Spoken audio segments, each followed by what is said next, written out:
Africa टूट रहा है। अफ्रीका का लगभग 1/3 हिस्सा अफ्रीका से अलग हो रहा है। वैसे ही जैसे आज से 10 करोड़ साल पहले भारत अफ्रीका से टूटकर आज के तिब्बत से टकराया था, अब वैसे ही अफ्रीका का ये टुकड़ा भारत से टकराने वाला है। और अगर ऐसा होने वाला है तो यहाँ की जमीन ऊंचे पर्वतों में परिवर्तित हो जाएगी। आसपास की जगहों पर लावा निकलने लगेगा और समय बीतने के साथ साथ ये जगह बर्फ से ढक जाएगी। लेकिन हमारी पृथ्वी के साथ ऐसा क्यों हो रहा है? क्या हम इसे रोक नहीं सकते?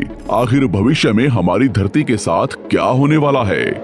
आज से लगभग 4.5 करोड़ साल पहले हमारा पूरा ग्रह पानी से ढका हुआ था। पृथ्वी को बने हुए कुछ ही साल हुए थे, जिसकी वजह से पानी के कुछ ही फुट नीचे लावा उबल रहा था। समय के साथ साथ ये लावा ज्वालामुखी के रूप में बाहर निकलने लगा, जिसकी वजह से पानी के ऊपर छोटे छोटे आइलैंड के रूप में जमीन बनना शुरू हुई। और कुछ लाख साल बाद पूरी पृथ्वी पर कई लाख छोटे छोटे द्वीप निकल चुके थे। और अब धीरे धीरे धरती की ऊपरी सतह ठंडी हो रही थी, जिसकी वजह से धरती में दरार होने लगी और इसी वजह से छोटे छोटे द्वीप एक जगह इकट्ठे होने लगे। ये घटना कई लाखों सालों तक हुई। ये द्वीप कई बार इकट्ठा होकर टूटते रहे और कई लाखों सालों बाद ये सारी जमीन एक जगह इकट्ठी हुई, जिसे आज हम पेंजिया महाद्वीप के नाम से जानते हैं। आज से लगभग 20 करोड़ साल पहले पेंजिया फिर से टूटना शुरू हो गया और उसी विशाल महाद्वीप में से भारत, अंटार्कटिका, ऑस्ट्रेलिया और अफ्रीका से टूटकर आज के तिब्बत की सतह से आ टकराया। टकराव इतना भयंकर था कि इसकी वजह से तिब्बत की जमीन सिकुड़ गई और जहां टकराव हुआ वहां विशाल हिमालय खड़ा हो गया। आज भी माउंट एवरेस्ट की ऊंचाई बढ़ रही है, क्योंकि भारत की जमीन तिब्बत की ओर दबती जा रही है। आज आप जितने भी देश जानते हैं वो करोड़ों सालों पहले एक हुआ करते थे। धीरे धीरे वो अलग हो गए और आज भी हर साल धीरे धीरे अलग हो रहे हैं। और इसका सबसे बड़ा उदाहरण है अफ्रीका का ये हिस्सा, जो 2 हिस्सों में टूट रहा है। 2005 में दक्षिण पश्चिमी केन्या से नीरोबी नारोक हाईवे तक रातों रात जमीन फटकर 2 हिस्सों में बंट गई और ये दरार हर साल 6 से 7 मिलीमीटर जितनी बढ़ रही है। अफ्रीका के यहाँ से टूटने का कारण है ये जगह, ये त्रिकोण आकार से दिखने वाला फुद्दू। इस जगह पर 3 अलग अलग तरह की जमीन मिलती है, न्यूबियन, सोमाली और अरेबियन प्लेट। तीनों प्लेट्स के यहाँ जुड़ने की वजह से पूरा त्रिकोण हिस्सा अंदर से निकले लावा की वजह से बना हुआ है, जिसकी वजह से यहाँ हजारों सालों से ज्वालामुखी निकलना आम बात है। यहाँ रहने वाले लोग इस जगह को अपने रहने का ठिकाना मानते हैं, जिस जगह का खुद का ठिकाना नहीं है कि भविष्य में ये रहेगा कि नहीं, क्योंकि ज्वालामुखी से इस तरह का निर्माण होने और हजारों सालों से ज्वालामुखी निकलने की वजह से यहाँ की जमीन पतली और खोखली है। बार बार ज्वालामुखी निकलने की वजह से यहाँ भूकंप आना आम बात है और यही कारण है कि यहाँ की जमीन टूट रही है।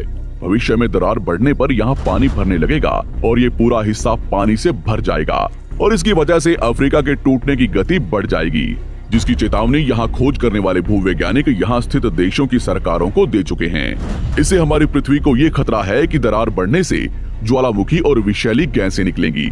भूवैज्ञानिक रॉय लिवमोर के मुताबिक सोमाली प्लेट भविष्य में भारत के पश्चिमी हिस्से से टकराएगा और यहाँ मैं भारत का मतलब आज के इंडिया, पाकिस्तान और श्रीलंका से टकराने की बात कर रहा हूँ। तो क्या होगा जब सोमाली प्लेट भारत से टकराएगा? अगर सोमाली प्लेट उसी गति से भारत से टकराता है जिस गति से भारत तिब्बत से टकराया था, तो कई शहर और राज्य तबाह हो जाएंगे। इसका सबसे जल्दी और ज्यादा असर भारत के मुंबई में दिखाई देगा। समुद्री किनारे साल दर साल उठने लगेंगे और भूकंप आम हो जाएंगे। समय के साथ साथ ज्वालामुखी फूटने लगेंगे। धीरे धीरे सोमाली प्लेट गोवा से केरला और श्रीलंका के संपर्क में भी आ चुकी होगी। ऊपरी साइड में द्वारका से सोमनाथ और पाकिस्तान के कराची तक सारे समुद्री किनारे पर्वत में परिवर्तित होने लगेंगे और यहाँ विशाल पर्वत खड़े हो जाएंगे, जिसकी वजह से यहाँ का मौसम ठंडा होने लगेगा और यहाँ भी कश्मीर की तरह बर्फ गिरने लगेगी। बर्फ पिघलने की वजह से आसपास कई सारी नदियां निकलने लगेंगी और आसपास के हिस्से घने जंगलों में परिवर्तित होने लगेंगे। टकराव की वजह से साउथ इंडिया टेढ़ा हो जाएगा। उस वक्त तक आज के नेपाल और भूटान का बहुत बड़ा हिस्सा हिमालय में जा चुका होगा। इस वक्त तक सिर्फ भारत ही नहीं, पूरी दुनिया बदल चुकी होगी। पृथ्वी की सारी जमीन एक जगह इकट्ठा हो चुकी होगी और इसकी वजह से आज के ज्यादातर देशों का वातावरण बदल चुका होगा। आज का पूरा एशिया और ज्यादा उत्तर की तरफ जा चुका होगा। जिसकी वजह से आज के घने जंगल रेगिस्तान में परिवर्तित हो चुके होंगे और आज के रेगिस्तान घने जंगलों में।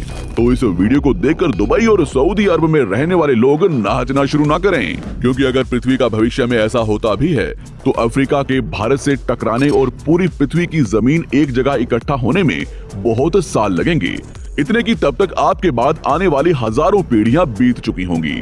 हो सकता है कि हम तब तक एक बहुत विकसित प्रजाति बन चुके हों और हम पृथ्वी के अलावा दूसरे ग्रहों पर भी रहने लगे हों।